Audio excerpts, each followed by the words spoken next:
class is starting back across campus. For those of you who haven't been here before, there's a few things you need to know about our society. We have the wit of Oscar Wilde. We mention espresso as much as Sabrina Carpenter. And of course, we're as active as Victoria Beckham during her first dance. And to show how active we are, I'd like to run through some of the things that we've done. Yes, get me on.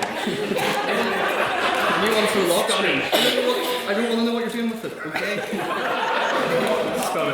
But yes, how active we are. We have formed some great alliances. For instance, last week we did our very own refreshers fair where we had the PPE Society, the Book Club, the Gown, and the Lore Society, and of course Stream Queens join us. And I'm excited to say that next week we're forging a new alliance with Lawyers Without Borders, but more on that later. And for instance, today as well, we welcome the Palestinian Ambassador of Ireland, Dr. Jilin Waba Abdul Jamid, to our society today, and that was a very successful lit talk. So, let's get on to President's questions, shall we? This is your chance as members of the... all the hands are shooting up already. This is your chance as members of the House to ask me any question your heart desires, but of course, no questions about my politics, and no questions of my sex life, or in fact, well, I feel in this, for instance, the fact that I don't have a girlfriend is fairly self-explanatory. So, do we have any President's questions? Yes, Mr. Hood. Do you think we should maybe tell the people listening back to the recording why everyone's finding it so funny that you're entrance? I think it's funnier if they just have no clue what's going on, to be honest. But I mean, this is the first time that someone's had a fringe in this house that rivals yours. So you're doing well, yes. Sorry. What did I have for breakfast today? So for breakfast, I had a coconut chocolate bar. And I've been getting in trouble about coconut chocolate bars recently because I've been wearing fairly large ones as hats. And it got me in trouble with an underground criminal gang. So I've had a large bounty on my head ever since. But yes, I probably should be put behind bars for that one because I definitely murdered that joke. That is murder because I had intent and it most certainly did not cause man's laughter. Any other President's questions? Yes, Mark. What's the secret to your glorious looks? What's the secret to my glorious looks? Just being fabulous. And also a bit of help from having 3 female flatmates. Yes, you? Yeah, not a question, more of a request. Can you wear this to the bar later, please? It depends how many drinks you promised to buy me. Yes, Ash? Who is your makeup artist? My makeup artist is my hair, in this instance, Beth and Pollock, and also Chloe for providing the fingers. Yeah.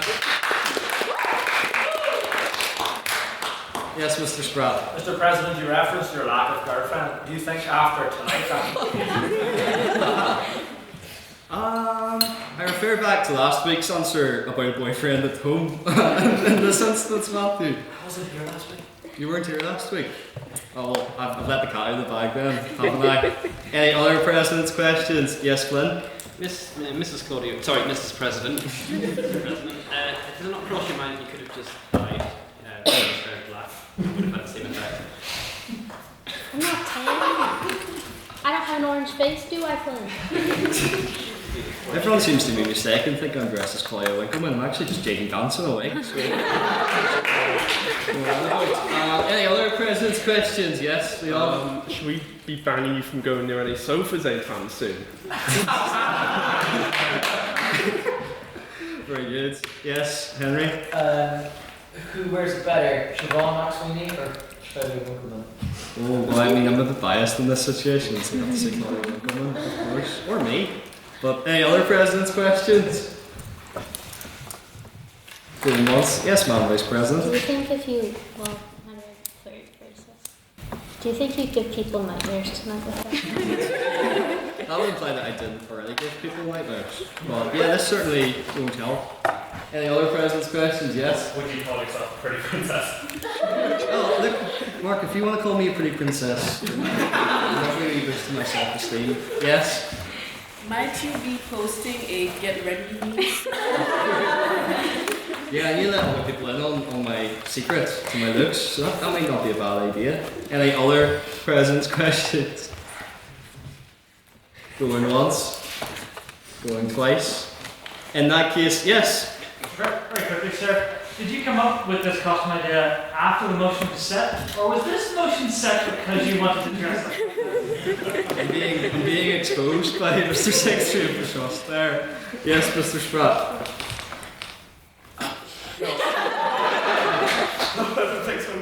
Go on. Oh, you have to. No, wait.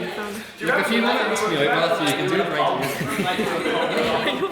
The three winners. Yes. Form some sort of attire for a bit. Did that inspire you to wear this? That's exactly what inspired me to wear this. In fact, the President sets the example, so I expect all members of council to be looking this stylish next week. Any other President's questions to round off, or shall we go on? In that case, I think we should go on to private members' business. So this is your chance as members of the House to bring up any business that you've seen or any news recently that you would like to hear the rest of the House's opinion on. So, do we have any private members' business? Yes, Matthew. I'd like to hear the House's thoughts on the World Economic Forum meeting at Davos. I thought it was pretty interesting that Trudeau was there with his new girlfriend, Katie Perry. Yes, anyone on that? Elliot? So I know I'm quite bad for long-winded answers, and this could really well be a long-winded answer, so I'll try my best to contain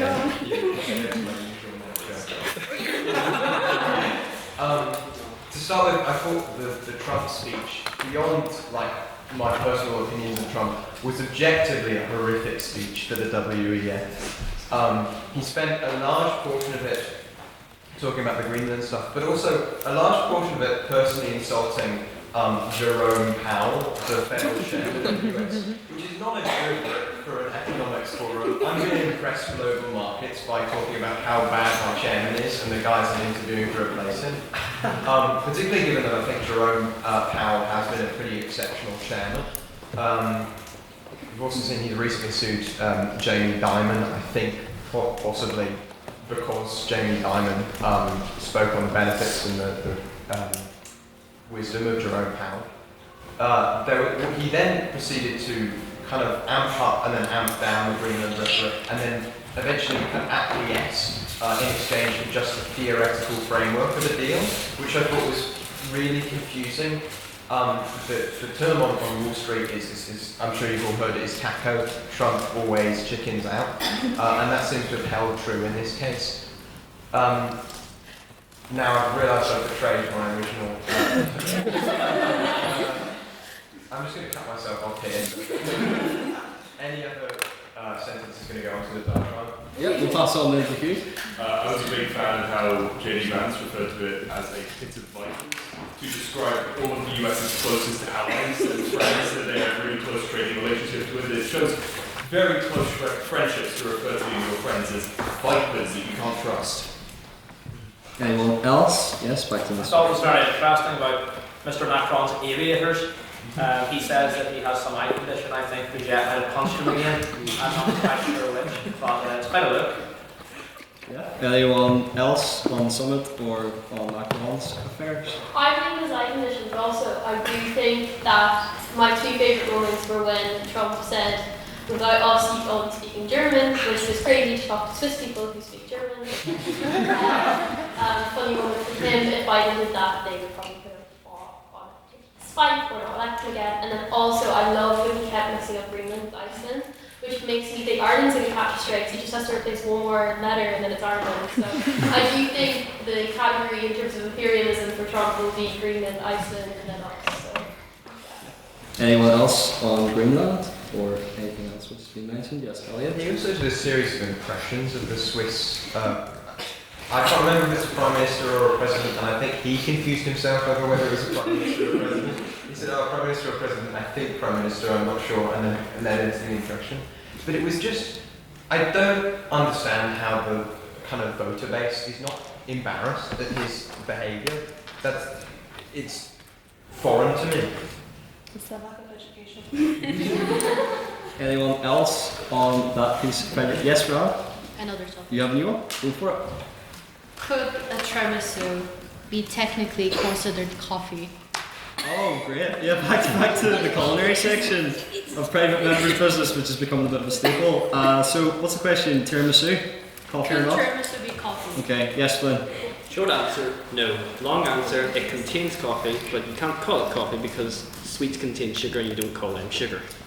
Okay, interesting point. Yes, Ella? It's the same way coffee cake is not coffee, tiramisu is not coffee, McDonald's coffee is not coffee. These things are filled with sugar and fat, it's not coffee.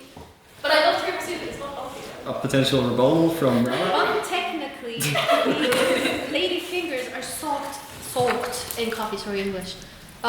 So it contains a higher amount of coffee than any other sweet or dessert, you could argue. Interesting. We'll go to Maeve.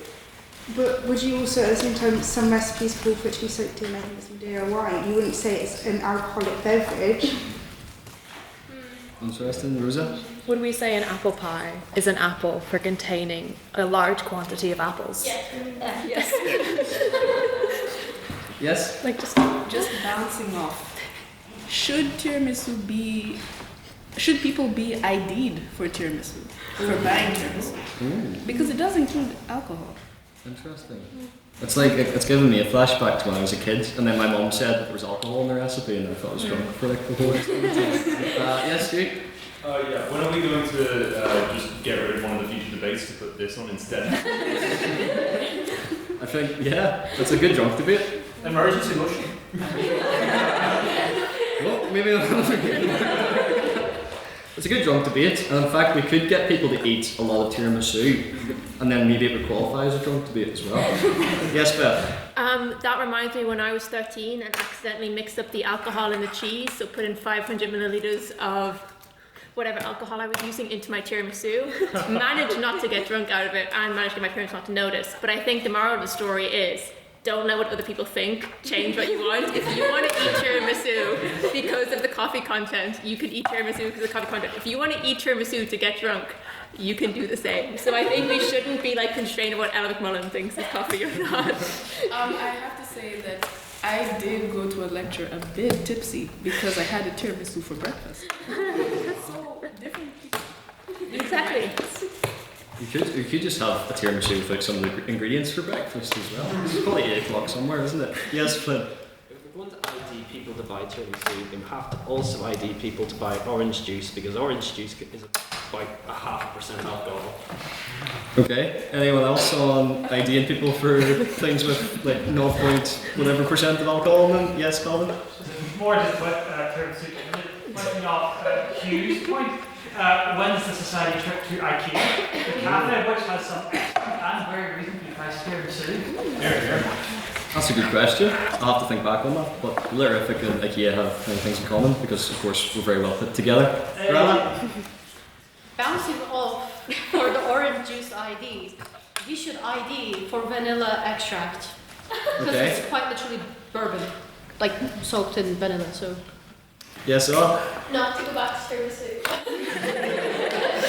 One tiramisu story I have is when I was on holiday when I was 6, my brother worked by beach ball, so I put salt and pepper all over his tiramisu, and he kept eating it because he just thought he just kept eating it, and then he threw up afterwards.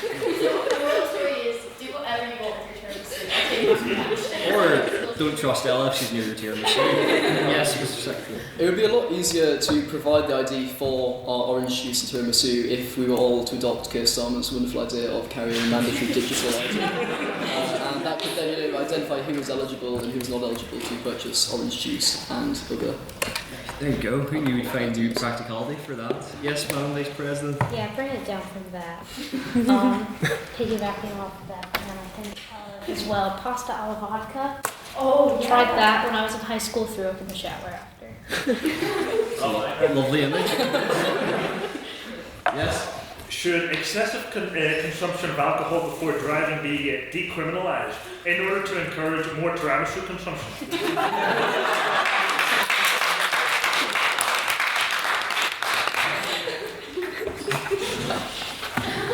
We only discussed the biggest issues, hard-hitting issues of the Lyrific. Yes, Leon. As a massive supporter of the Healy-Ray brothers, I'm fully on board with allowing us to get absolutely pissed and then going driving after eating a metric shit ton of tiramisu.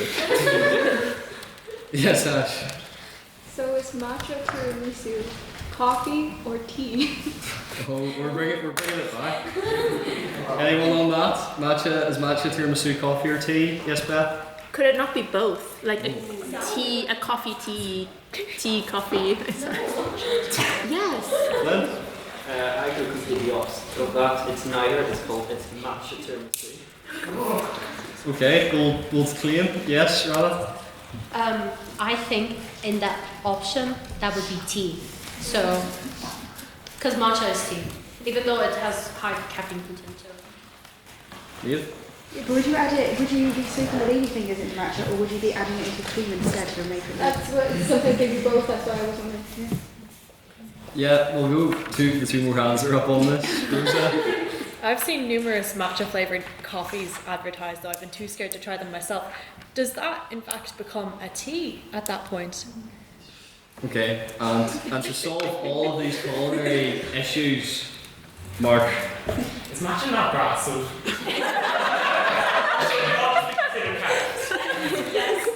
Okay, any other piece of private members' business to round it out? Yes, we'll go to Ellen. What's Spike's opinions on Rebecca Instagram stories? Yes, so the Beckhams have been in the news recently. Yes, Rana?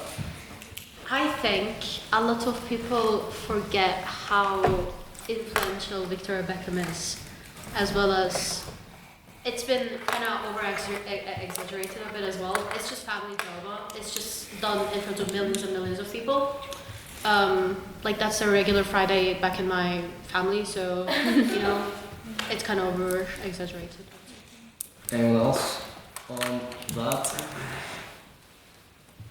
Do we have another quick piece of private members' business in that case? Yes, Mia.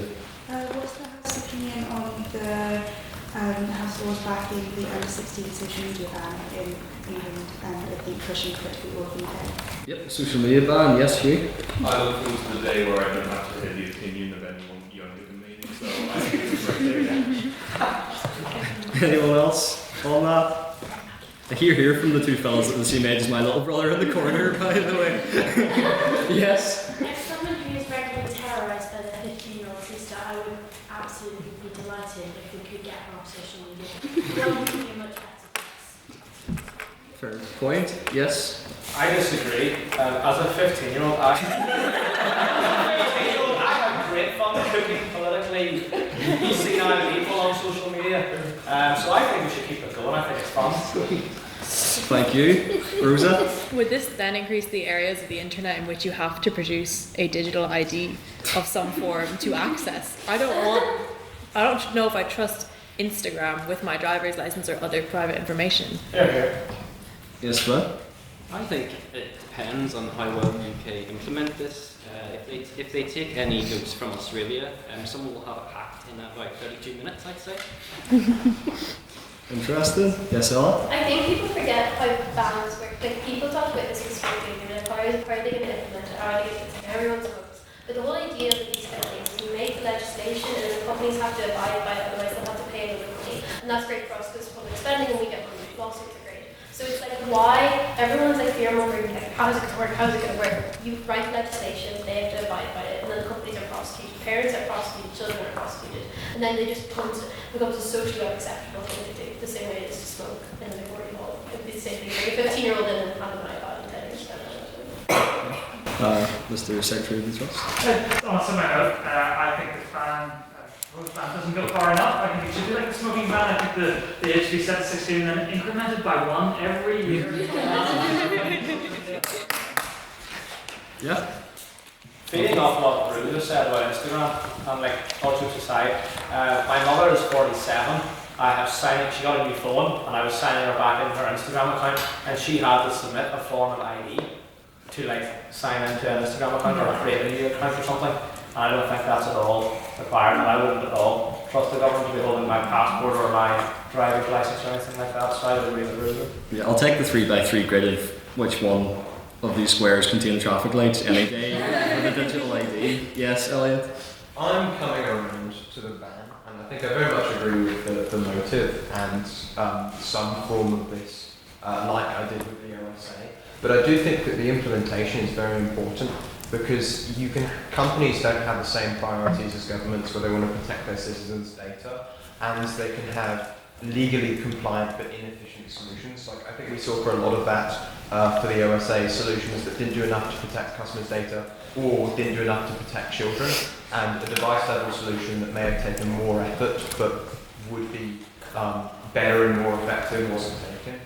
So I don't think I could agree that the implementation isn't important for this type of legislation, even though I agree with it. Yes, Henry? Sorry to not to throw it on that you put Elliot Road, but did anyone see the beef between Elon Musk and Michael O'Leary?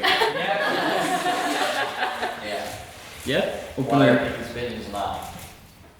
Elon Musk and Michael O'Leary, yes? I know this is the first time in my life I've agreed with Michael O'Leary. It's insane. It's like Elon Musk has done the best PR for Michael O'Leary in history ever. Like that guy wanted to make people stand on planes, and when he was asked about what injuries people could incur, he said that's the risk you get with going to Zante or whatever. So Elon Musk has done a great job for once in terms of PR efforts. Anyone else on that? Yes? I think Elon Musk has actually simply put himself into these are the people who run a social media account. If anyone who looks at that, they know that Elon Musk is not ready for the hate comments he's going to get. Fair point. Anyone else? In that case, it is now on to our minutes from last week's meeting, which was this house believes it's embarrassing to have a boyfriend, and I think I'm going to get. I think it's better.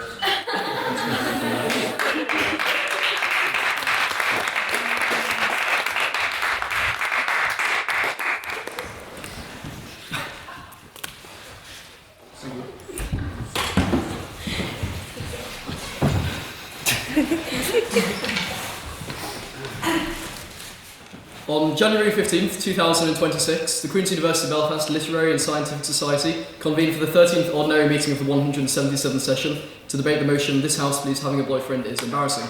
President's questions we heard from Chloe Codden, who said whose dinner was better, your mum's or Bethany's. Daniel, under pain of losing his full-time carer, said Bethany.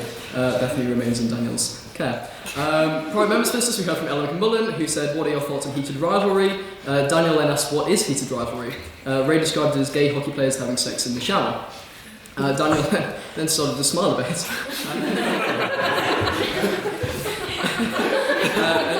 And then another person tastefully said that the sex scenes were essential for the plot, and they were very tastefully shot. Ryan Hurry said, has anyone tried the new McDonald's menu? Somebody said, would the espresso milkshake be considered coffee or not? Jack Steele then said that would beg the question of whether McDonald's was considered food or not. Veronica Lamb added that she tried it in America and would rate it as 2 out of 10. Daniel said that the way to test it out is to leave it outside and see if it brings all the boys to the yard. Jack Steele added that McDonald's is a bit miserable at the moment, Grinch fries were radioactive and the Canadian meal didn't taste like Canada very much. Daniel then asked what tasted like Canada. Jack replied maple syrup and mousse. Daniel said, if you replace every part of a Canadian burger, is it still a Canadian burger? This then led on to the Theseus Canada burger debate, which I didn't write down. And then we had our vote on prior opinion, where we had 27 votes for the proposition, 15 votes for the opposition, and 7 abstentions, meaning the proposition carried and the motion passed. First on the proposition, we had Luke Coyle, who said, boyfriends are the most embarrassing things to possess, besides a UCD LNH courses it. When you are in a relationship, you feel the need to permanently defend your other half. And during his hourly doom scroll, he came across Feathers McGraw as Marshall Blucher, and only his male friend liked this. This then led to his girlfriend having to defend it, which was incredibly embarrassing. He just can't reconcile being friends with a Doja Cat lover. It's elevator garbage, he said. Relationships mean compromise, compromise, compromise, and your life should not be a series of compromises. Don't let an embarrassing slender man ruin your life, he concluded. First on the opposition, we have Annie, who said, the glaring issue with having an embarrassing boyfriend is the amount of online stuff. It's cringe to post relationship content on social media. Showing off your man is a flex. Social media is a flex. Women don't always make the right choices, but that doesn't mean they shouldn't make any choices at all. Being single means you failed the independence test. Second on the proposition, we heard from Ash, who came to the podium dressed in funeral attire. This is because she was actually at the funeral of the boyfriend era. The autopsy will be violent and will spill the causes of death, she said. The need for a boyfriend makes them want to share their spoils of war. Once the boyfriend was an accessory, now they are a reputational risk. Having a boyfriend is allowing yourself to be attached to a man who sticks himself to posts with old tweets in a podcast phase. It has now reached a point where women whisper, I have a boyfriend, in the same way that they say, I still live at home or fly Ryanair. So yes, I'm dressed for a funeral, she said to conclude, the funeral of relationships.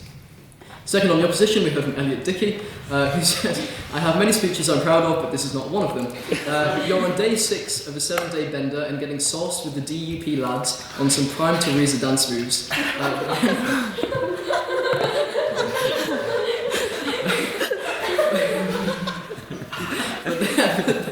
Then one of the lads is not feeling it. His top 3 shirt buttons are done up. He is quaffing non-alcoholic beer. And he says he's going home without the companionship of a police officer, even though it is only a crisp 2 a.m. on a Tuesday. He must return home to his boyfriend. The greatest hinge bandit to ever do it, cut down and fried by Cupid's arrow, leaving you on your island. Leaving you on your island of spinsters. Fast forward to Christmas and your uncle is questioning you on any new relationships. As you say, maybe the questions begin. Name, place of birth, smell? Romance is embarrassing not because of your significant other, but because the world is full of miserable cynics who enjoy making fun of you. It only becomes embarrassing when you make your boyfriend your one thing, just like fishing or debating societies. Third on the proposition, we heard from Jack Steele. Jack began where all good stories do, in the bakery aisle of Sainsbury's with a reduced section mince pies, 99p down from 1.99. Upon seeing these mince pies, he recalled the topic of debate and remembered that in Puritan England, mince pies were banned.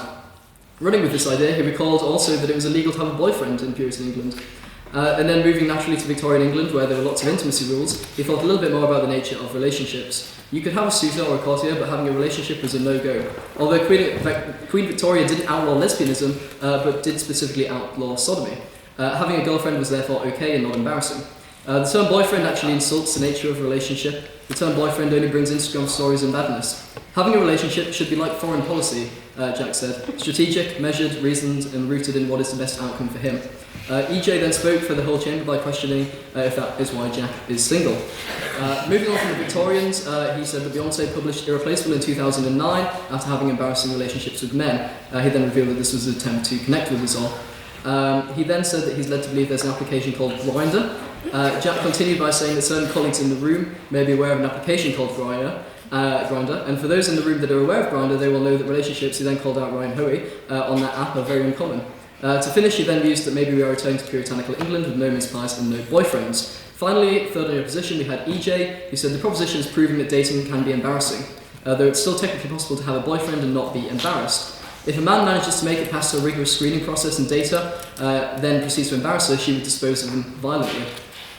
Then launching into a verbal assault on Elliot and his new and improved hairstyle, which has actually changed this week. She said that if Elliot became your boyfriend, that would be the embarrassing thing, actually having a boyfriend in and of itself. This is because he's both a London posher and a white South African. It's not embarrassing to have a boyfriend, it's embarrassing when your boyfriend is Elliot. This then made me think that perhaps she dated Elliot and that this was her way of violently disposing of him in public.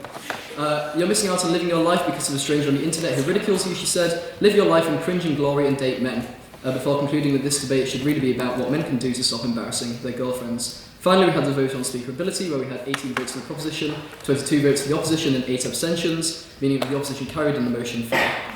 Finally, we had council business. So today we welcome the Palestinian ambassador Ireland to the Litterific. Many thanks to James Turish, our events officer, for organising this excellent event, and for Queen's University Belfast for allowing the use of the Riddle Hall campus and for providing security. Can I take the minutes as well?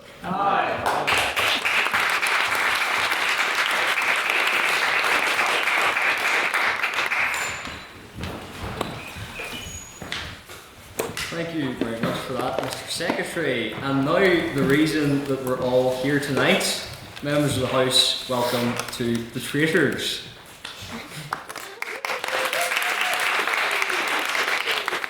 Before we get started, I must go over the rules. So, speakers will have 7 minutes to deliver their speeches on the proposition and the opposition.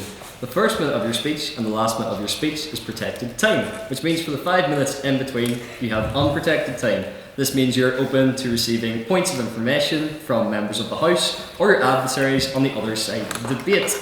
If you wish to deliver a POI, simply raise your hand and shout on that point of information, or POI. It is then to the speaker's discretion as to whether they take your POI or whether they reject it. If they do take your POI, please keep it to a maximum of 15 seconds and make sure to leave 15 seconds in between each time a POI is offered. We also have a rule about swearing, and I think I will get Ray. Rule on swearing.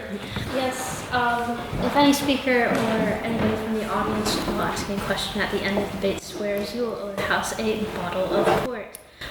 Please pay it timely. I don't like to be kept waiting. I will find you. Thank you. Thank you very much for that. Yes, Ray will make sure that you are no longer living in the castle and remove you from our secret council turret that we don't tell anyone about on Queen's campus. So now it is time to conduct our vote on prior opinion. So, as you might have guessed, is this house would rather be a traitor than a faithful. So can all those who would like to vote for the proposition and would rather be a traitor than a faithful, please raise your hands now.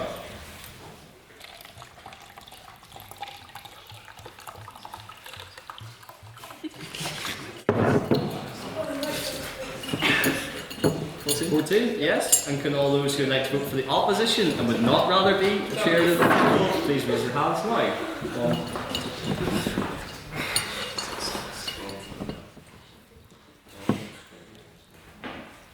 Yes, and finally, can I have all those who would like to abstain on the motion to please raise their hands now?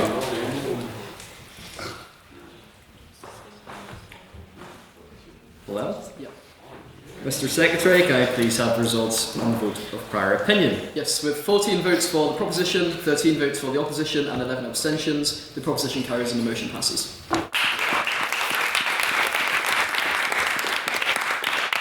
Before we start tonight's debate, I would like to do a brief introduction of who we have on both sides, or contestants, if you will, for tonight's traitors. So we have first on the proposition, Leon.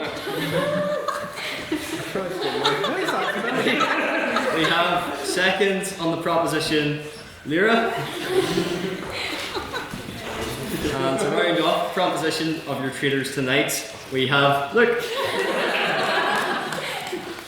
And then on the people on the podcast are really missing all this. This is why you need to show up to debates in person, folks. And for our faithfuls, or those on the opposition, to open, we have Tom. We have, this is the one I'm most proud of. Beth. And to round off our debate for tonight, we have, of course, Rosa. So, without further ado, I would like to call to open for the proposition on tonight's treacherous debate. Leon, to the podium, please. Thank you, ladies and gentlemen, the black and white minstrels at the top there. I would like to very quickly thank everyone for being here today, and also I'd just like to steelman the opposition very quickly. Of course, there's one person we hope never is a traitor, and that is Dr. Jilan Abdel-Majid. We hope she remains loyal to the Palestinian people. I would like to also start by very quickly condemning these rascals, these jackals, these miscreants, this one here particularly, who decided to have a look at these wee things before we start the debate. Obviously, he's not defending his team very well. So, as part of my debate tonight, I'm going to be arguing about whether or not we should be traitors. And an important piece of that, I think, if we look back at the long history of betrayal, we have to look at the historic form of it in plays, especially that most, how do I say it, treacherous figure of Iago in Othello. For anyone that doesn't know, Othello is a play written by William Shakespeare about the character of Othello, who is a general who is betrayed by his ensign, his flag bearer, and eventually dies. Iago is quite possibly one of the greatest figures in playwright history. He is a conniving B-word. I'm trying to avoid the port rule, I'm afraid. And it's kind of an issue of, yeah, he is a sexist, he is a racist. You know, I have to remind some people in this house that that is a bad thing, apparently. But, okay. But, yeah. Apart from that, he is still quite an interesting, hilarious character. Of course, the famous quote by him, I serve him to serve upon him. essentially, I serve Othello, the Moorish general, so that I may turn around and betray him. It is kind of one of those characters who dominate play history for that famous line of betrayal which rings throughout the ages. However, I would also like to talk about kind of the modern relevance of it in many ways, because if we actually, I'm going to do a show of hands very quickly. Like that ad, are you feeling overwhelmed at work? Do you hate your boss? Show of hands. Have we got bootlickers in this room?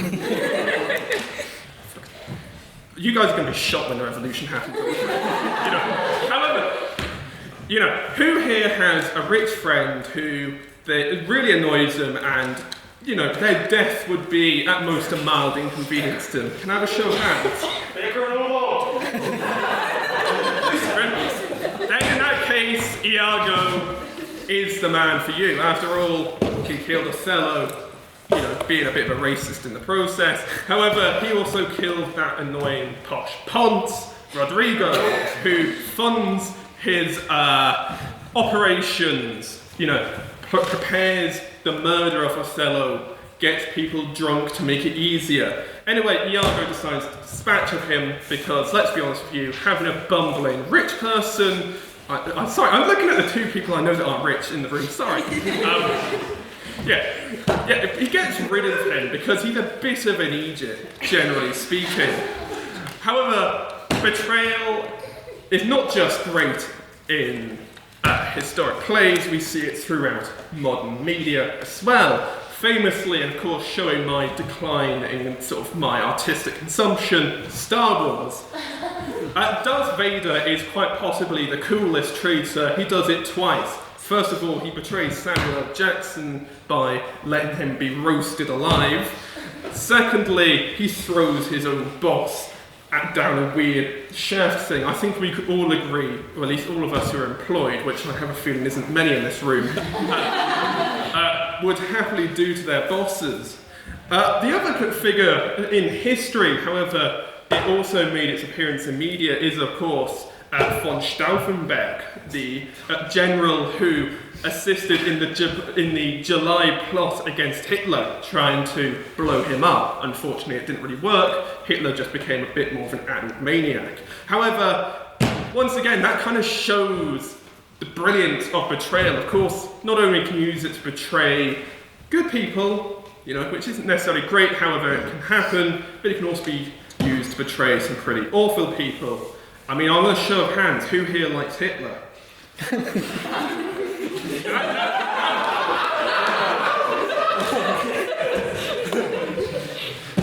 Abend.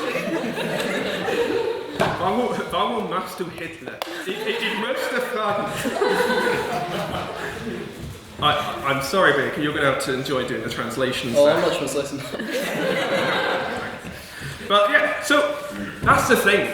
Throughout history, we have betrayal because it is, in many ways, a part of the human experience. Now, I am admittedly a bit of a Stirnerite. I am a wee bit of an egoist. I will sometimes do what I want in order to maximise my own benefit. If I help other people as well, that's usually a nice aside. However, we must remember, first and foremost, we're not even an individual. An individual is, after all, a social construct, but one must be prepared to do things for their own will. And these characters present that feature of human personality.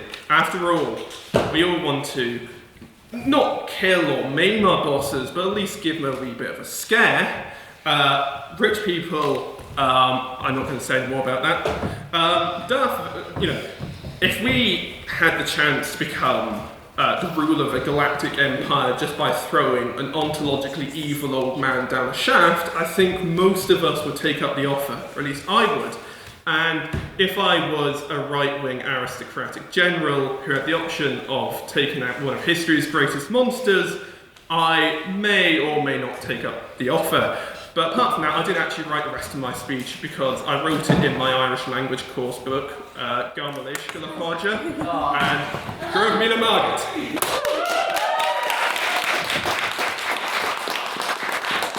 Thank you, Leon for that very fine speech. And now to open for the faithfuls or opposition for tonight's debate, I'd like to invite Tom to the podium, please.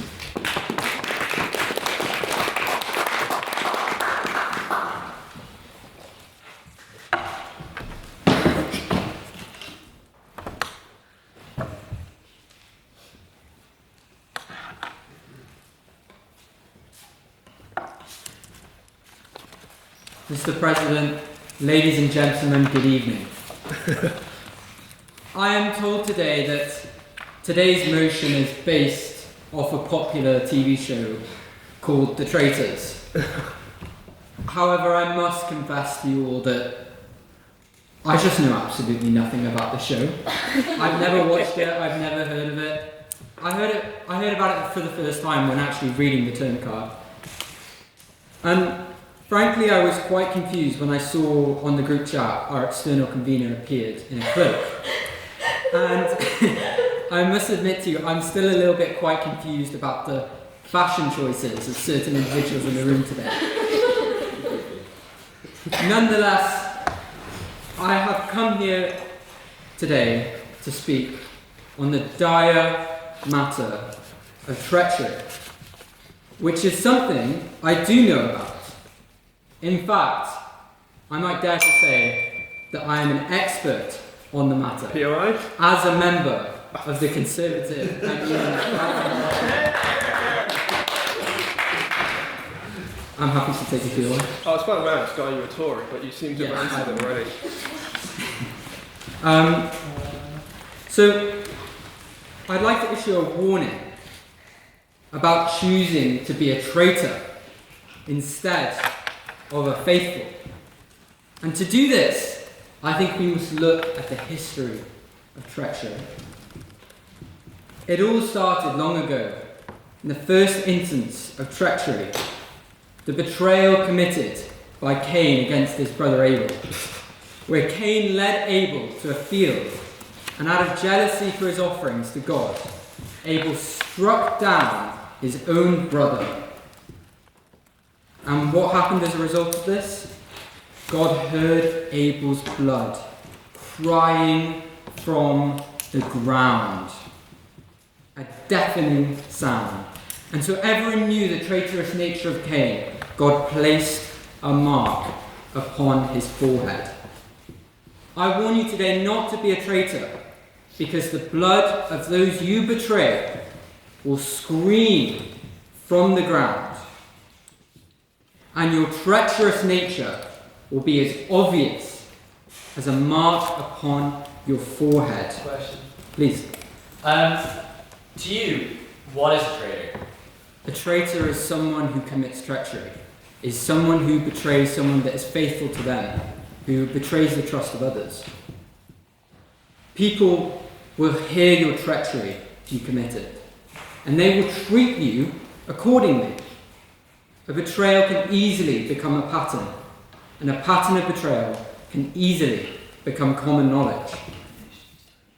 POI? This is a punishment, in Cain's word, no thank you, that is more than one can bear. You should not betray because you will build a reputation of treachery very easily, and this will become a hindrance on your ambitions and your conscience. The most common motivation, as we've heard from the first proposition speaker, is ambition. One may argue that one small act of betrayal, throwing the Emperor into the Death Star, is worth it. One small act of betrayal for the success of a lifetime is worth it. That the pattern stops with one act of treason, one foul act for the future of happiness. POI? Please. I wasn't saying one, I was saying multiple. You can do it multiple times. Alright, okay. The story of Macbeth is sufficient consolation for my view that treachery never stops at one act of treachery, and that the wages of treachery are severe. Now, a lot of people here are thinking, oh, one small act of treachery will end the pattern. Leon isn't thinking that, but a couple of people are. And anyway, Macbeth sought the crown of Duncan, and so Duncan was violently murdered for it. The result was a habit or an addiction to betrayal from Macbeth, an itch to keeping safe the ill-gotten gains of previous betrayal from more treachery. For the purposes of safety and his ambition, Macbeth betrayed again and again, and in this case, it was Macbeth's friend Banquo, who was prophesied to have his children establish a dynasty threatening his own, showing that he will never be satisfied, no matter how many times he betrays. Macbeth quite famously meditates on his lack of success, that his treacheries were not worth it. He says, "Upon my head they placed a fruitless crown. For Banquo's issue have I filed my mind. For then the gracious Duncan I have murdered." Macbeth's fear of Banquo and perceived threat to his position, a good noble friend, filed his mind. We're to the point, even after Banquo was murdered, Banquo appeared to Macbeth in an apparition, the guilt tormenting him. Ambition cannot be a valid reason for treachery, because not only does, in Macbeth's words, it teach bloody instructions, making you never feel safe, but you also slowly lose your mind through guilt and jealousy. For my final historical example, I'd like to discuss something that's very sad to me. After we lost the general election in 2024, there was a leadership contest in the Conservative Party between Robert Jenrick and Kemi Badenoch. And this was something that was quite surprising to me, especially when better known names like James Cleverly and Priti Patel were in the race. However, to everyone's complete, absolute shock and horror, it turns out Machiavelli, nefarious plots and designs were uncovered about this surprise. The final head-to-head was the product of two sides, both at the same time, voting purposefully for a less appealing candidate in order to ensure the final membership vote was between their preferred candidate and the mediocre candidate. Turns out the two mediocre candidates won the MP vote, and so they ended up in the final election. And so Kemi won, and Jenrick sat in the shadows waiting for Kemi to reach the penultimate stage in the life cycle of a Conservative Party leader, resignation after scandal.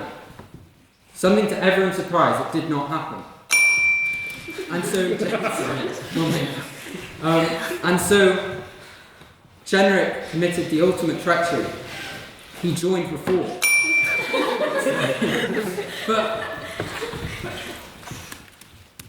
doesn't Jenrick just look pathetic? And that is my final reason why treachery is wrong. Thank you very much.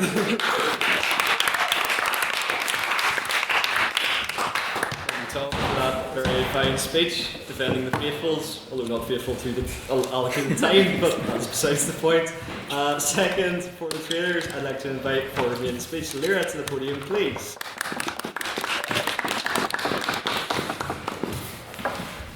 Well, I'm following a speech from someone who knows nothing about the traitors with what is essentially a love letter to the show. And I'd also like to start the speech by pointing out I'm missing the penultimate episode of season 4 to stand here and convince you to be a traitor.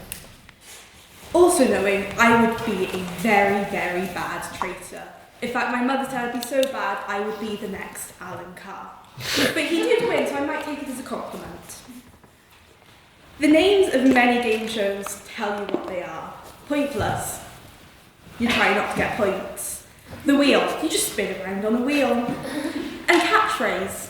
You're trying to find the catchphrase. The Traitors is a show about being traitorous. It's about deception and lying. And you cannot have a show about deception and lying without being deceitful and lying. I suppose the money's just an added bonus.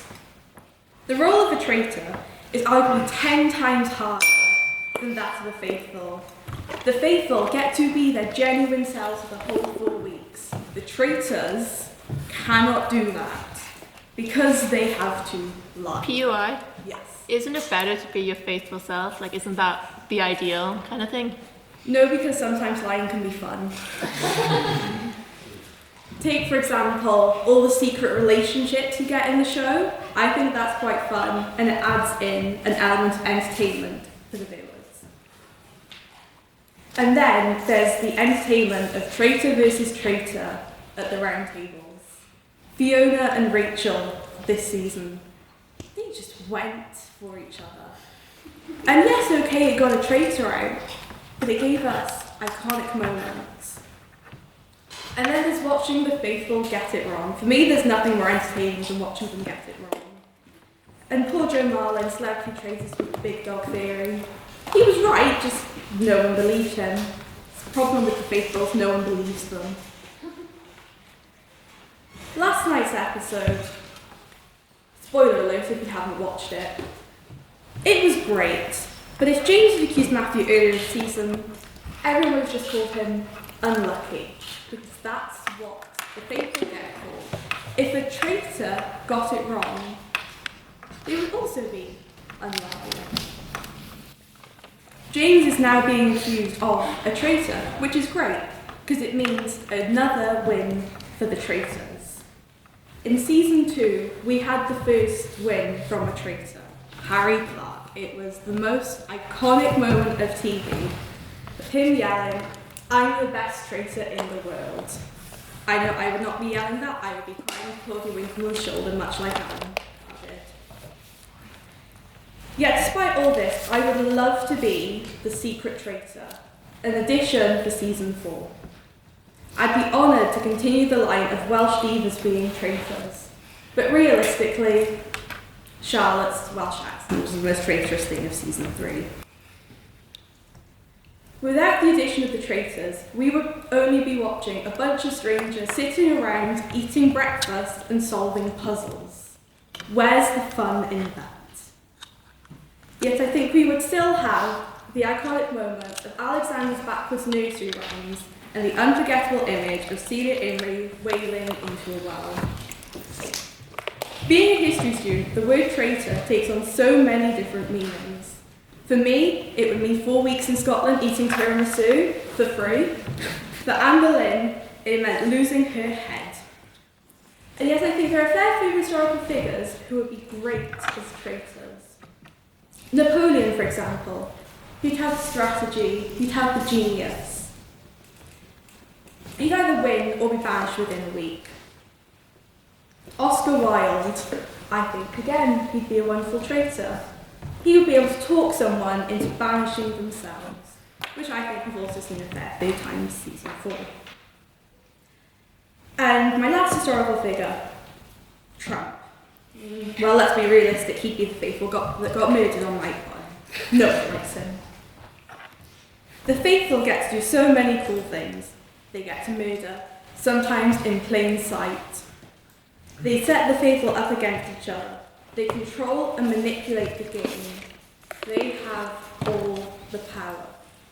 But the best of it all is they get to wear the iconic traitor's cloak. I mean, who wouldn't want to strut in wearing a cloak? We see it every week in this room. The traitors is so iconic, we can now find Australia, Ireland, even, and I hate to say this, America making their own versions. But we know none of them are as good because none of them have our heads and shoulders diva, Claudia Winkleman. And yet, despite all this, I think we can all agree the most traitorous person in this room is Tom, who can somehow call himself Welsh and a Tory.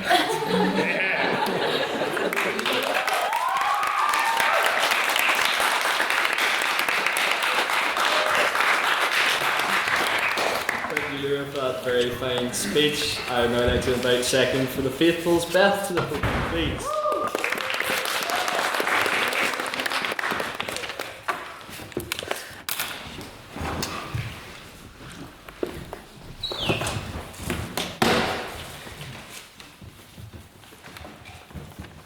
My little name tag.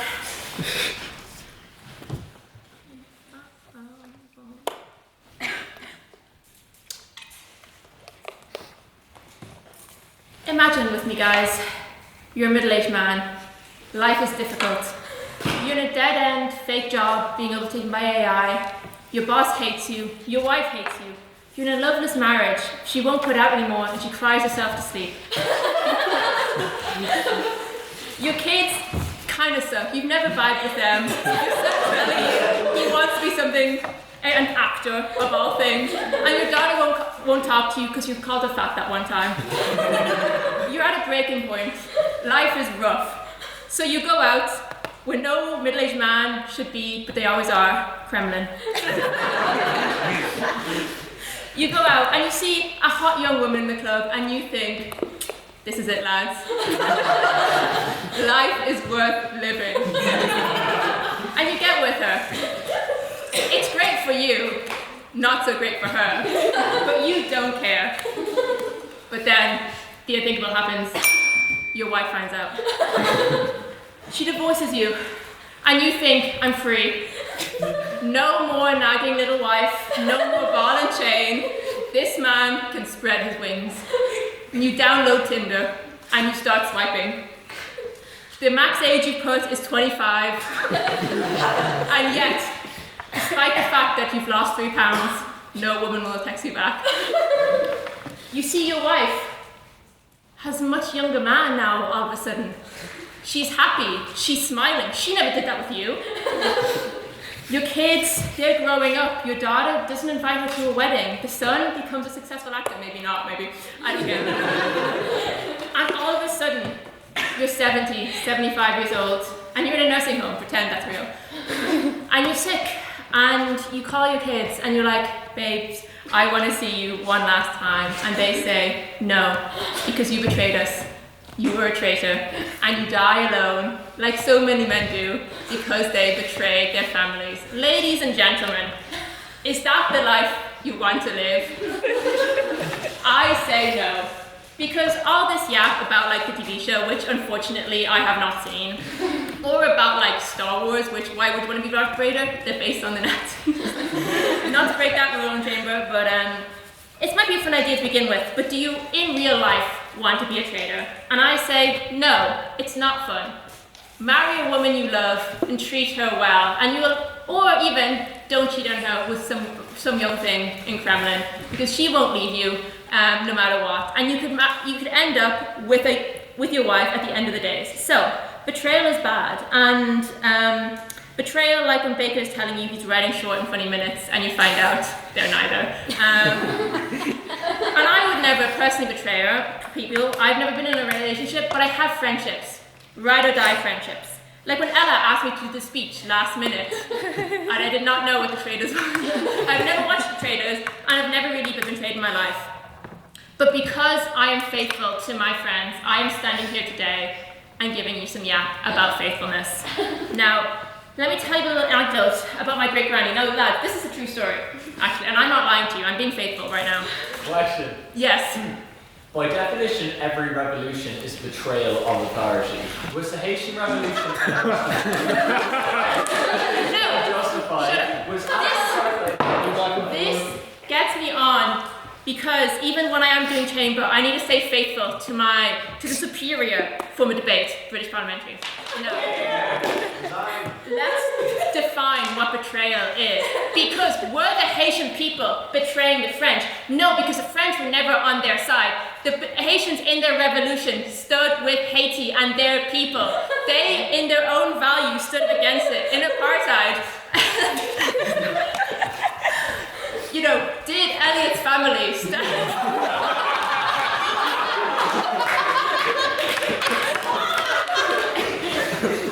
But this brings me on to, thank you Henry for giving me something to talk about, betrayal as a concept. Because it's the action of betraying one's country, a group, or a person, as I quickly Googled during these speeches. And we have heard a lot about betrayals, these different types of betrayals. But I would question, are those actually betrayals? We talk about, the July plots. And as I quickly looked up on Wikipedia 10 minutes ago, he was never loyal to Hitler. According to Wikipedia, he struggled very much with the ideas of National Socialism. No, thank you. never really stood with them, so can you call that a betrayal? I say no, he stood with his own values that he stood by. And same thing with Roger Casement, a very famous Irish hero, as you were talking in Irish reminded me. He was executed for treason against the crown. But was it treason? Was he a traitor? No, because he stood with his native homeland of Ireland. He stood with the Irish people, and he could not have been a traitor because he never betrayed his people. On that point? Yes. What about, sorry, was that me or? You go ahead. What about Daniel Ellsberg? He released the Pentagon Papers and he was fully loyal to the government, so he saw the information about what's happening in Vietnam.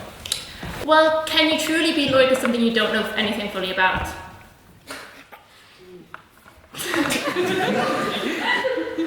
I say no. So he never betrayed anybody. Stop laughing. I'm making real points, guys. And now, never went on to find her great granny. Anyway, she hooked up with a married man, he killed somebody, and she ended up being a single woman. So look, betrayal never works. And my last point, something that I was going to say the men in the room would relate to, but we are the little after all. So sports, Daniel, you'll get this, and Henry.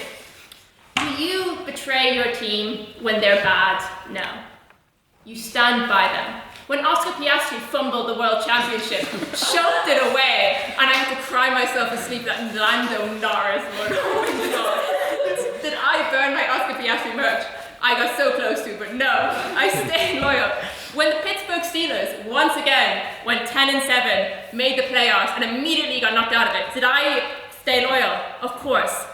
When Liverpool keeps losing for some reason, despite overpaying for players, when Mo Salah stops playing good, do you stay loyal to your team? Of course you do, Daniel.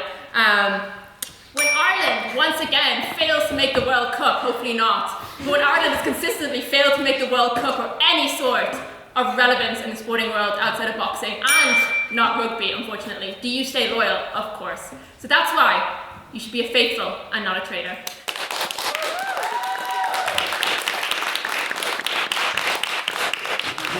Thank you, Beth, for that very fine speech. And now to close for the traitors, I would like to invite Luke to the podium, please.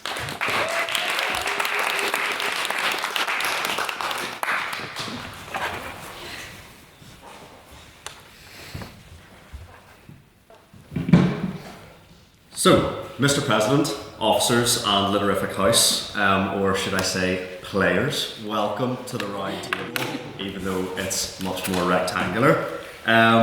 Look around you, because right now, half the people that you trust are lying without blinking, and because they think they're going to catch me and my fellow traitors out, but they couldn't be any more wrong. Ladies and gents, in a game where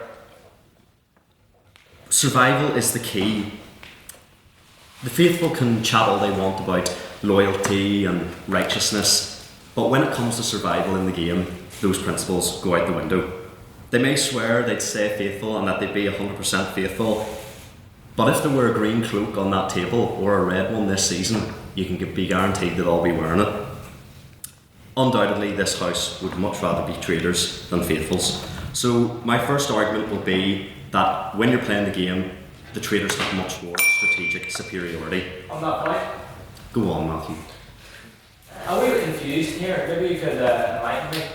You're sitting on the traitor side, but on the political spectrum, you'll be on the loyalist side. So I'm really confused here.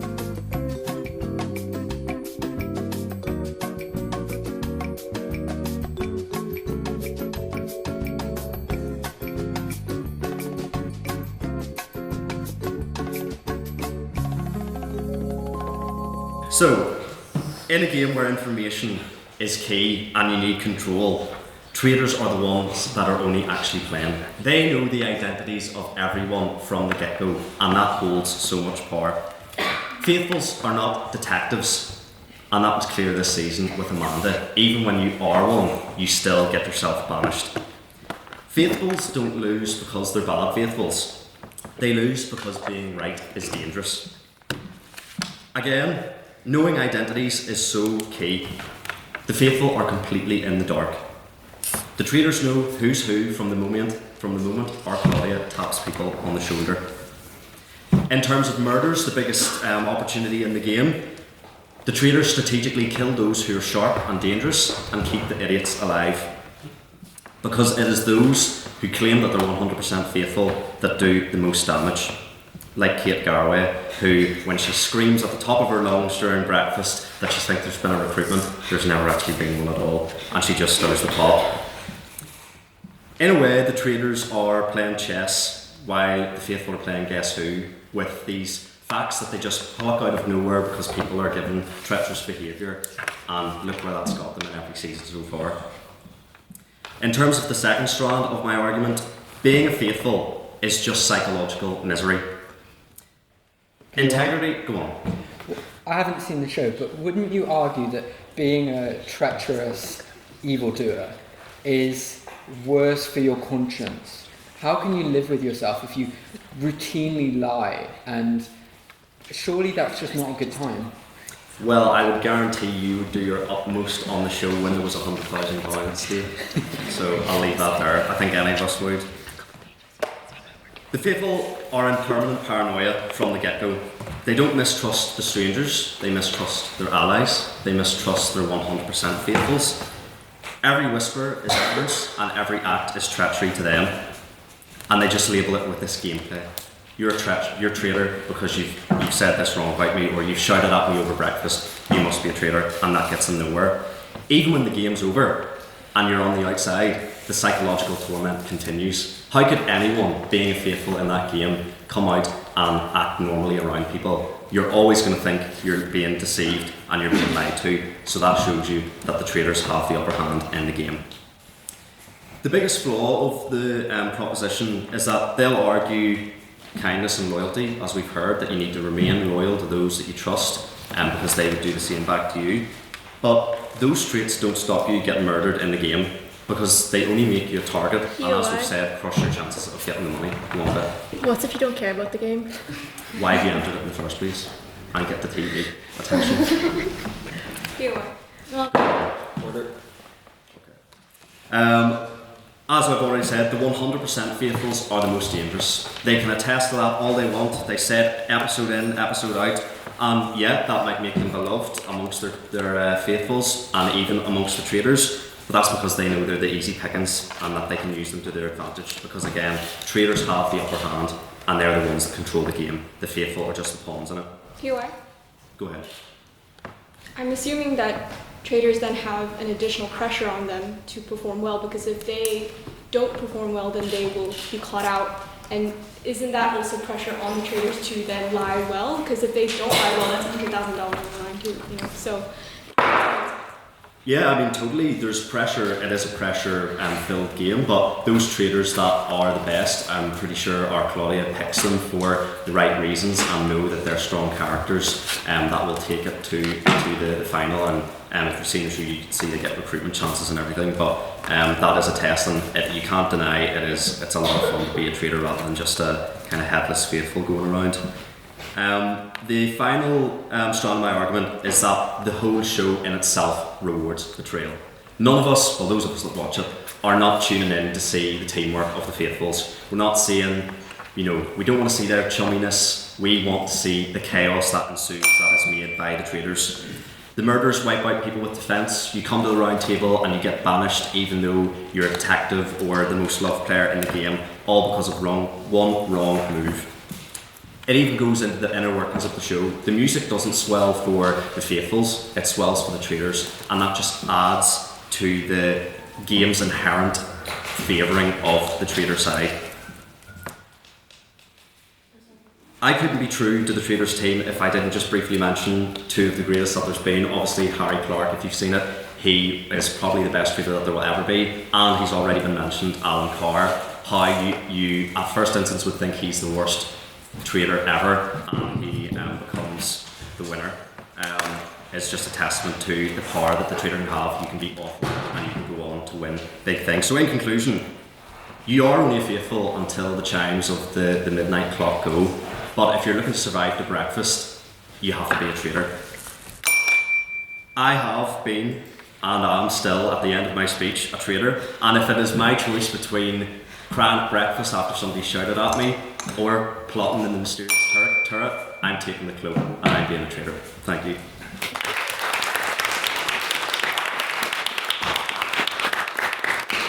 Thank you, Luke, for that very fine speech. And now to close the case for the faithfuls and the debate as a whole, I would like to invite Rosa to the podium, please.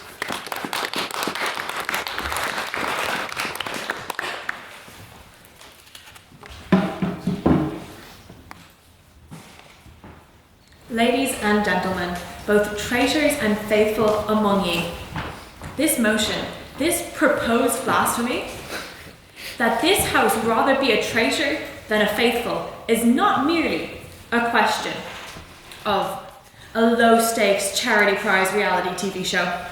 This is not simply a BuzzFeed, who would you be, a traitor or a faithful quiz. This is not even a matter of tactics or strategy. No, this is much more than that. Ladies and gents, this is a battle to capture the very nature of humanity. Are we at our base beings of morality, of trust, of community, and of faith? Or are we inherently selfish, looking out only for ourselves at the expense of all of those around us?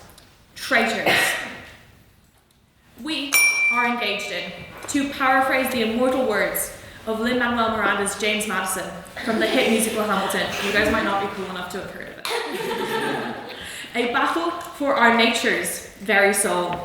The opposition's considerations are nothing short of moral bankruptcy, and yes, I did use a thesaurus to find words that perfectly fit the number of syllables in that sentence.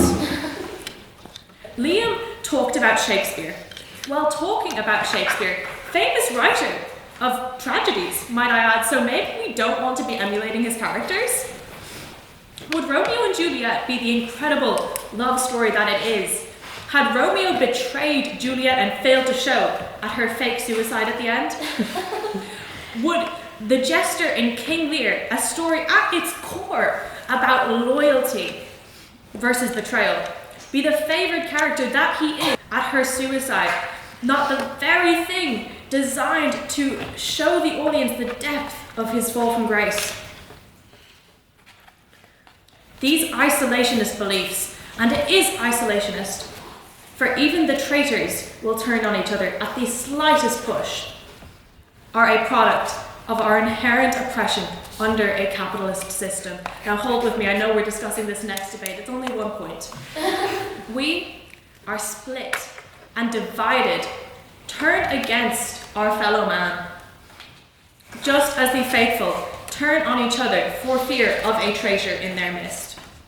This show mirrors the world in which it was created, one in which those who would step on their neighbour in their climb to the top are rewarded, while those who put their trust in others, who remain faithful to the very last, are left behind. And Luke, I believe, perfectly illustrated this point. The show and the world frames treachery as the superior state of being. When was the last time you attended a local community event, or volunteered, or donated to charity? They work you hard and spit you out. So you've no time or energy for yourself, let alone for the people around you, and push the narrative that if you just work that bit harder, just push that little bit more, you could be the next Elon Musk, or Taylor Swift, or Jeff Bezos, or any number of people who succeeded out of talent and hard work, yes, but also by the good fortune of being born rich enough to buy a company, or with a dad influential enough to get you a record deal. They push this narrative because they know that it is only together that we can achieve greatness. My 6 modules are worth 20 points each, which my lecturers say mean I need to spend 30 hours on each week. Then I spend, say, 15 hours per week at my job, keep the money for my going out. The science says you need 8 to 10 hours of sleep per week, closer to 10 for women really, but we won't get into that. And let's go with 8. That's 56 hours per week of sleep, plus hours in lectures, plus you need to exercise for your physical health, plus you need hobbies for your mental health, and God forbid you have a social life. You end up so exhausted at the end of the day, no energy to say find somewhere to live for next year, find the place, afford the place. It feels like a monumental task. I'm sure a lot of us are in the same boat in this matter at the moment. So how do we overcome? How do we manage?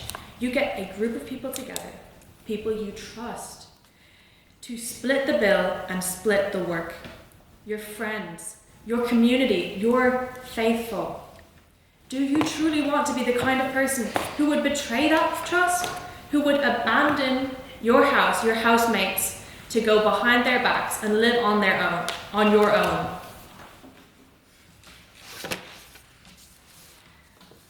Like I said, the role of a traitor is arguably 10 times harder than that of a faithful. This is the God-given truth. Being alone, isolated, selfish is exactly this. It is hard. It is difficult. It is so much easier to have a group of people around you, a community around you, and to remain faithful to them. I'd also like to segue. In Star Wars, which was mentioned at the very start of this debate, Darth Vader only betrays the Empire after first betraying his own culture, his own community, his religion, his family, not to mention killing a bunch of children. On that point? Yeah, go ahead. Other than that being a double betrayal and therefore cancelling out, is this really who you want to emulate? Is that the goal, people? So, are we creatures of selfishness and deceit? Or are we of community, of faith? The opposition would have you believe the former. But as Bruce Wayne had to learn in the Lego Batman movie, no man is an island, not even Batman, who is a much greater character to emulate than any of Shakespeare's tragedies or Darth Vader, the bad guy for 3 movies. I choose to instead have faith in those around me, in my neighbour, in my fellow man. Divided we fall, but together we thrive. Proud to oppose, proud to be a faithful.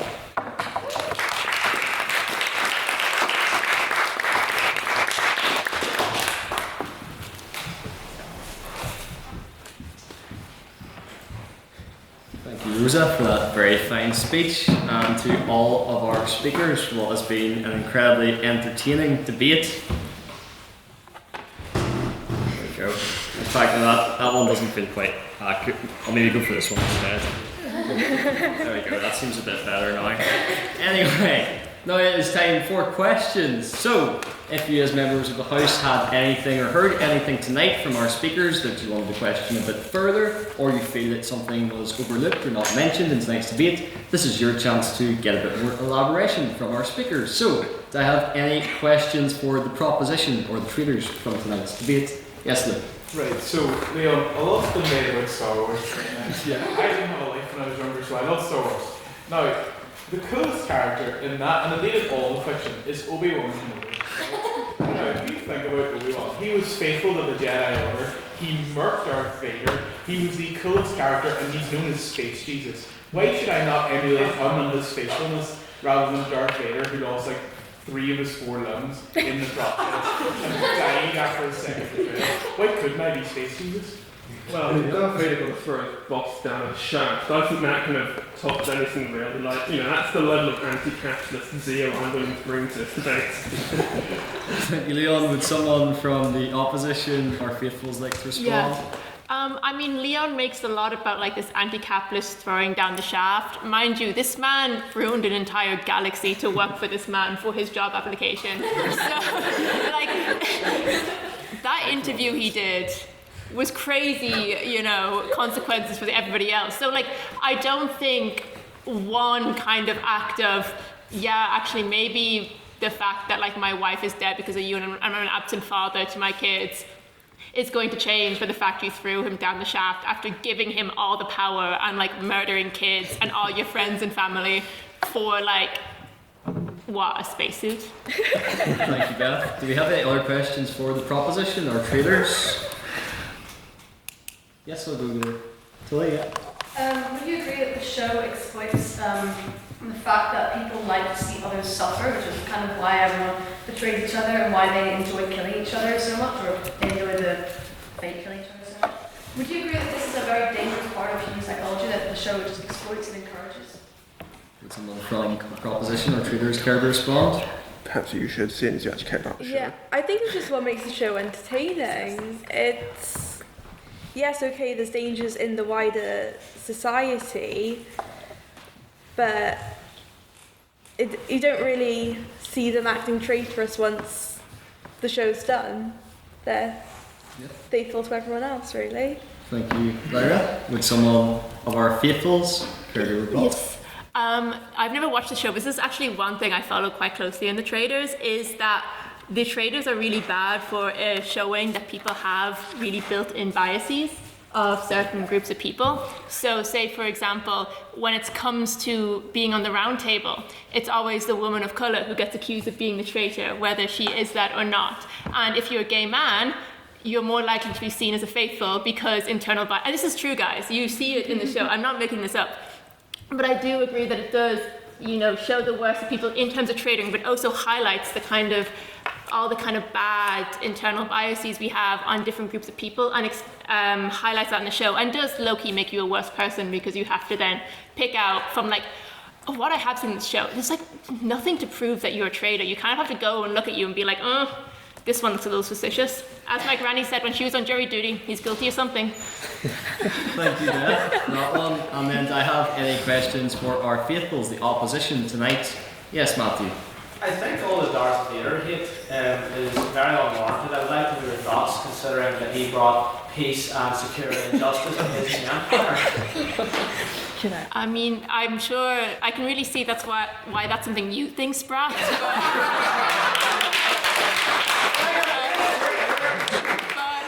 I don't think I don't know what you call blowing up a planet. Is that like an ethnic cleansing or a genocide of all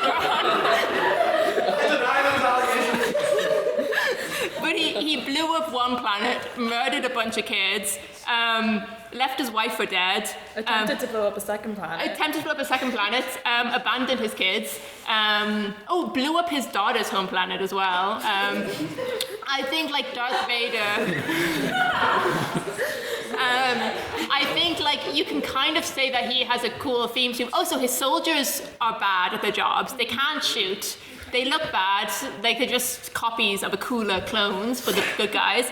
I think sure, serve superficially, Darth Vader's a bit of aura, but if you go deeper into it, you kind of see that he's a bit of... He had slaves, if we look at the clones and the stormtroopers. I mean, if we get into the ethics of Star Wars, and Leon talks a lot about overthrowing the capitalist system and your bosses and all that, but if we really look into it, how ethical is Star Wars' economy, and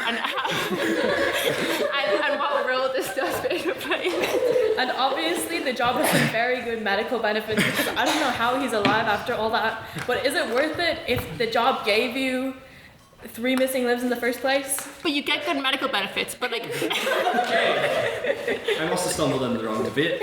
Let's hear doing this, I suppose Darth Vader's done more harm than good. Although if I were to dress up for that one, it would have cost me a considerably more amount of money than what this did. But yes, would someone from the proposition of our traders care to respond to the Darth Vader slander? Right, so I will not go down the vaguely fascist route of what's being said over there, but we do all have our personal flaws. I eat too many shreddies. Some of the people in here I know have some horrific personality flaws, mainly their political opinions, their general outlook on life, their hygiene and some other issues as well. However, I will defend Vader on one thing specifically. He replaced his army of enslaved clone fellas with a bunch of paid employees. The stormtroopers weren't clones; they were actually paid, But they were also still enslaved. Save it for that brain's spawn, Leon. Yeah, you see, there's some big issues with capitalism there. It's kind of, if we look at it throughout history, we go from sort of plantation slave economics, mercantilism. The empire is kind of that step into capitalism. So they're in a way, you could say Darth Vader is very much like Friedrich Engels, where he was a capitalist. He was part of the capitalist system. However, he betrayed his class and then became an advocate for the revolution alongside Karl Marx.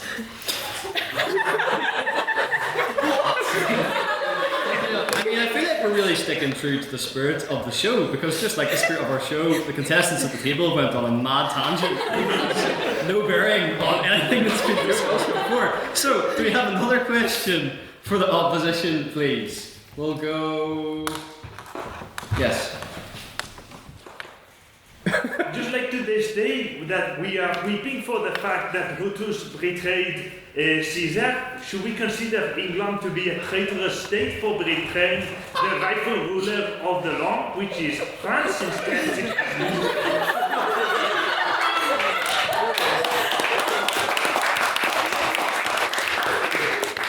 Condemn the French and move on to your piece of question. Sorry, this specific leaflet, and I'm not trying to be condescending, but you said Roger Casement never betrayed Ireland.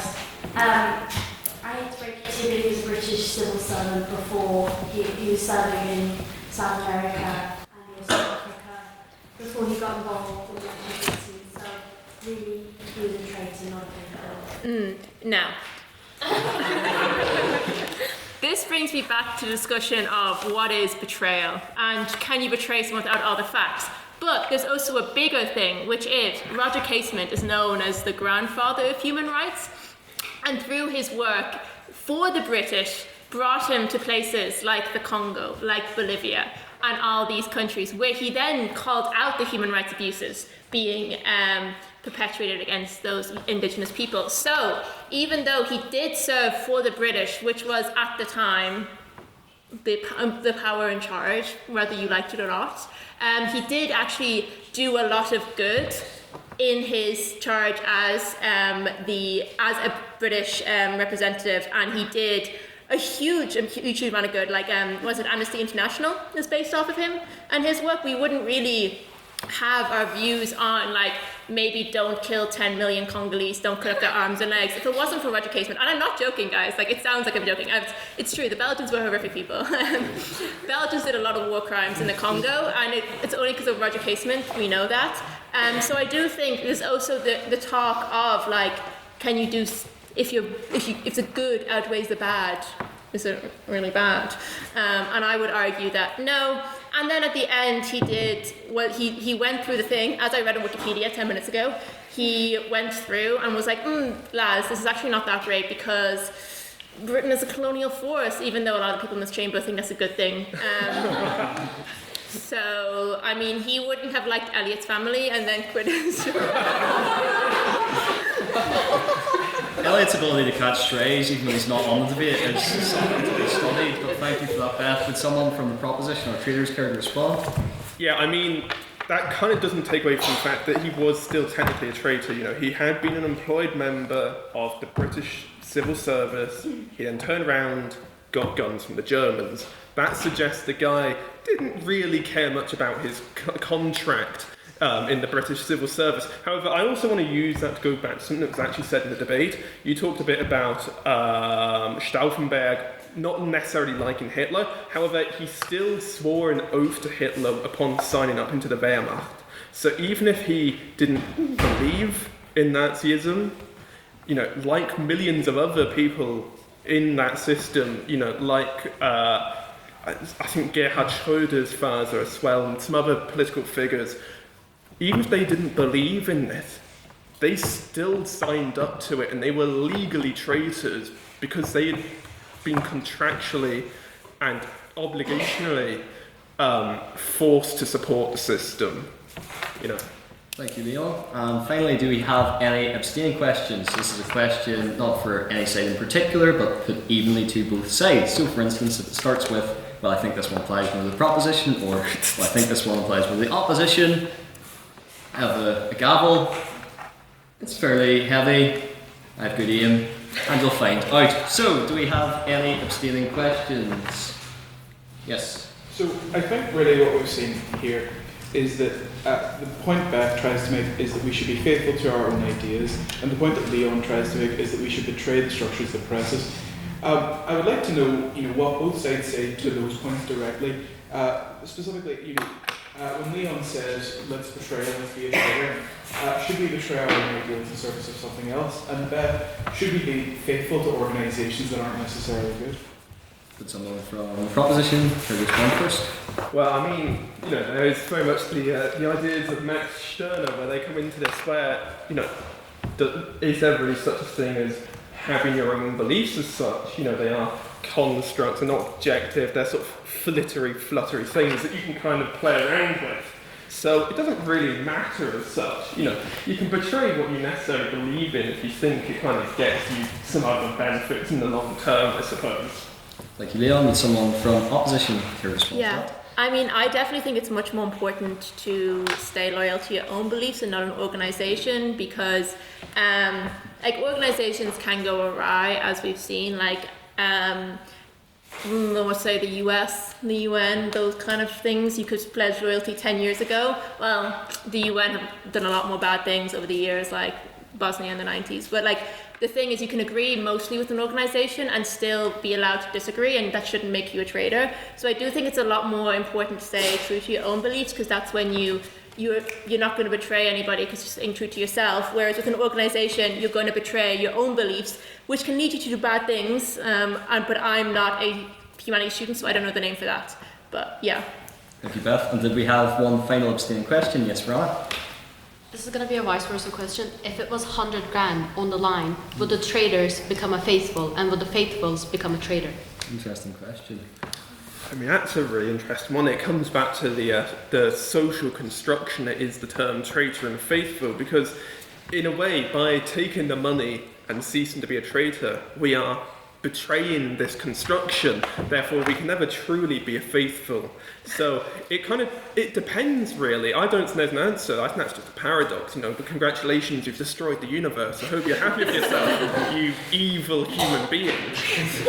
I'll leave it. Thank you, Leon. And someone from the opposition? I was under the impression the prize money went to the charity of the winner's choice rather than to yourself. I could be incorrect there. Just for the celebrity edition, but the normal edition, they back the money themselves. Okay. Well, the faithfuls, when they win the money. So we win. But also, I'm going to say, as an aerospace engineering student who's most likely going to end up in the military-industrial complex, guys, my own beliefs. My belief truly hinges that money is everything. So I would not be betraying. I would not become a traitor by taking those 100,000 because my beliefs is that money is everything. Okay, let's end it on that. Thank you, Beth. So now it is the part of our debate where we have the vote on speaker ability. Who will you banish from the McMorty and who will win the prize pot of bragging rights at Lavery's? It is for you to decide. So, can I have all those who would like to vote for the traitors tonight, the proposition on the vote on speaker ability, to raise their hands now, please?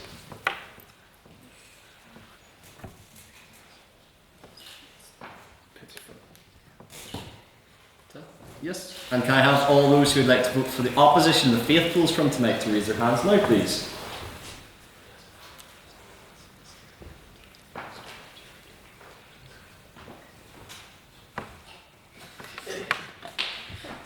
Yes. And can I have all those who like to abstain on the vote for speaker ability to raise their hands now, please?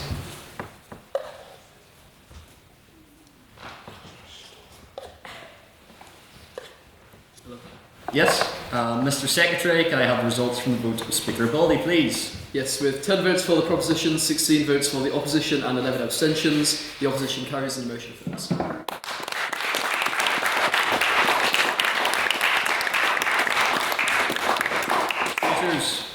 I can hear the faithfuls.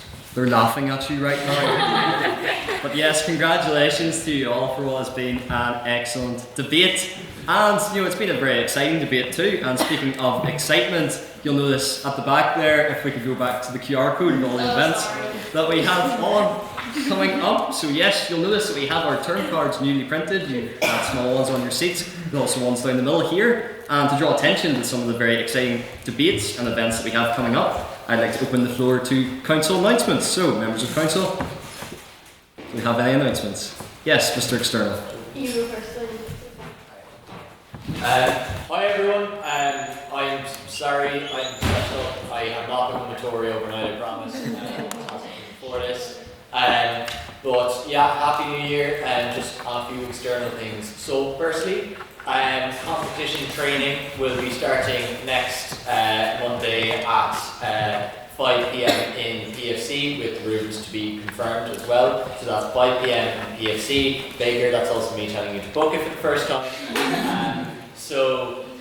Yeah, be there, be square. For the 4 teams and 3 judges going to Trinity IB, who we are paying money for to represent us at Trinity IB, make a distinct effort to be there, because, you know, it's people like Beth and Miss Lynam and Madam Treasurer have worked really hard to fund us going to this competition, so pay back the respect and, you know, show up in terms of you guys. And for those of you who want to get involved in competitive debating, who think that you can take it up a notch, going to universities like University College Dublin, Trinity, Oxford, the works, and think that you have what it takes to bluff them and get involved in competitive debating, please start showing up at this stuff as well. Secondly, it's my pleasure to announce, formally to the House, that the Queen's University Belfast Intervarsity Debating Competition is returning after she's taken quite a long nap, so big whoop whoop for that.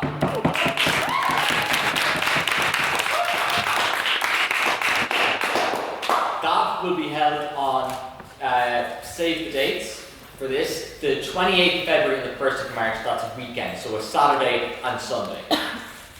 We are looking to send a huge amount of teams because, you're not travelling to Japan, you're going to the PSC, or well, it's actually the NSC, but you're going to on campus, like it's not that deep. So please, we'll be looking for new people to get involved in competitive debating for that weekend. Please try show up. Please, this is something for everyone. There's no experience required. The final thing, and the most important thing. So, organising all of these events and stuff takes a great deal of time and effort behind the scenes. So, and it's also, but it's a really fun thing to get involved with, which is why we, and by we I mean I, have opened applications for the external subcommittee. For those of you who've been participating, for those of you who are interested in getting involved, for those of you who are interested in running for external convener and running Queen's competitions next year, because I will not be here, please apply, because I cannot have a committee with me and Jonathan Massey, who's somehow applied for it. Especially to our, speakers who kind of come and gotten involved this year. They're like, you guys' impact on the competitive debating structure, those of you who've got involved, those of you who have to go to, horrible places like UCD and University College Dublin and the Literary and Historical Society, you guys have been through the trenches, so I think it's time you take your reward and put in an application to the external subcommittee. But that's open to everyone. If you've literally never touched competitive debating before, apply. If you've never heard of debating before, whatever, apply. If you are at all interested in organising events, if you're interested in conference management, communication, it's not just debating, a lot of what we do as well as organisation. The link is in the WhatsApp, and it's also going to be put on social media. That's me gaslighting the people I told to put it on social media who still haven't. So it will be up on the story, and it's really important to see applications for that. Because it's a great thing to get involved with, it's a great way to get involved with the society, and it might be a great springboard for those of you who are looking to become external convener or another position on committee next year. So yeah, thank you.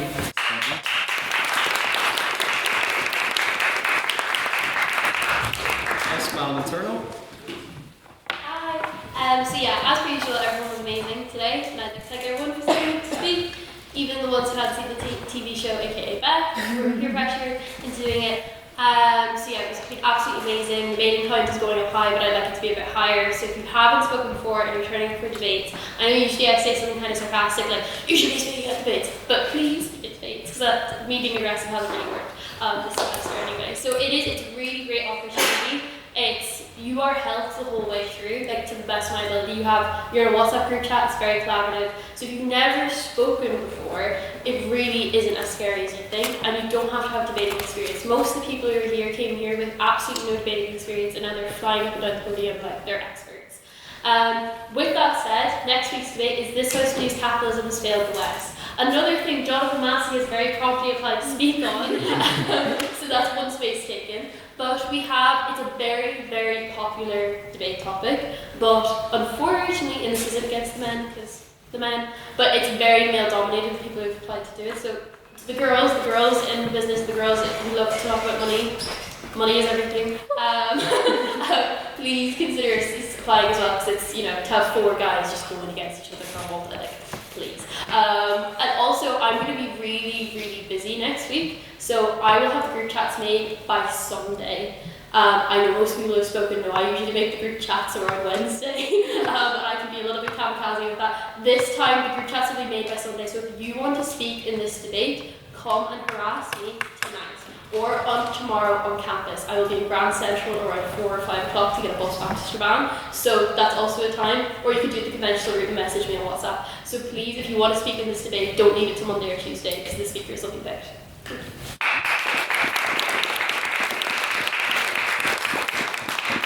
Any other council announcements, Mr. Events? Yes, I have a few dates for the diary.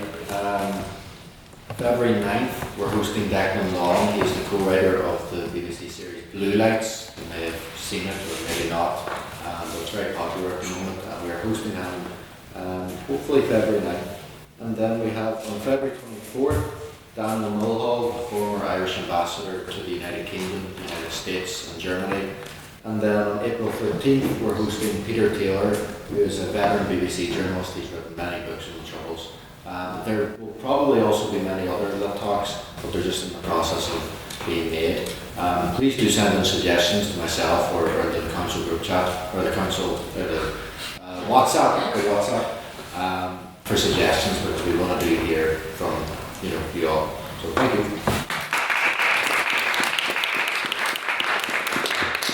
Those are some of the amazing events we have coming up. If you'd like to take one of these home with you, you're very much encouraged to see those dates. And also, we do have a lot of other lit talks in the mix that we cannot yet reveal. However, if you scan this QR code and keep posted on our socials, you'll be sure to be reminded of them, just like the great one we had today with the Palestinian ambassador to Ireland. Do we have any other council announcements? Madam Vice President. Yes, so after every debate I give feedback to speakers, so okay, don't laugh yet. But if you want feedback, please come to me after we take a picture. Also for speakers who spoke last week, I forgot to mention that I give feedback. So if you want feedback and you spoke last week, please come up to me as well. Great. Thank you. Schools, would you like to give an update on the schools competition that we have coming up in February? Yes, so our schools competition is one of our key outreach things that we did at Lyra. Our first preliminary rounds are on the 17th of February here in the Queen's main campus. So far we're at max capacity with our competing students, which is great, and our RSVP deadline passed yesterday, so that's looking very positive. On the 3rd of March is our grand final, and it is traditionally hosted in the Senate Chamber in Stormont. So we will be needing volunteers for both days. So if that's something that you're interested in, please do get in contact with myself or message me on WhatsApp. We'll need volunteers to chaperone people from different rooms on campus and be involved with the provision of refreshments and so forth. But that's going to be a very exciting outreach opportunity as well. Thank you. Yes, and that reminds me as well, tomorrow we have Cormac Sparring, who's speaking on behalf of the Lyrific in the Irish Times semi-final in Blackpool, down in Dublin, so we wish him the best of luck. Furthermore, more debating action next week, because we do not just have our Thursday debates. You'll have remembered that I mentioned a collaboration with Lawyers Without Borders. That is because next Tuesday, the 27th of January at 7 p.m. in the Canada Room, we are debating This House Believes Digital Privacy Should Be a New Human Right. So that'll be a very exciting and topical debate with them. So if you'd like to see them in action, you're more than welcome to come to that. And yes, internal. Also, just I forgot about that one. If anyone's interested in speaking in that one, there is a forum. If you want to just message me and ask questions, please get in contact with us on the WhatsApp or Instagram. Yes, and finally, our philosopher of wine, matcha, and espresso is not here tonight, but he would want me to tell you that we actually have a big quiz coming up sometime in January, so all the more reason to follow our socials to keep posted on that and read up on a bit of trivia. And finally, as per usual, we don't just go our separate ways after our debate. We're very much a community here at the Lyrific, and there's very much a social side to our society. So if you would like to join myself and others going to Lavery's tonight, and with that, can I have our traitors and faithfuls to the front, council behind. I'll see the rest of you at Lavery's, and keep debating.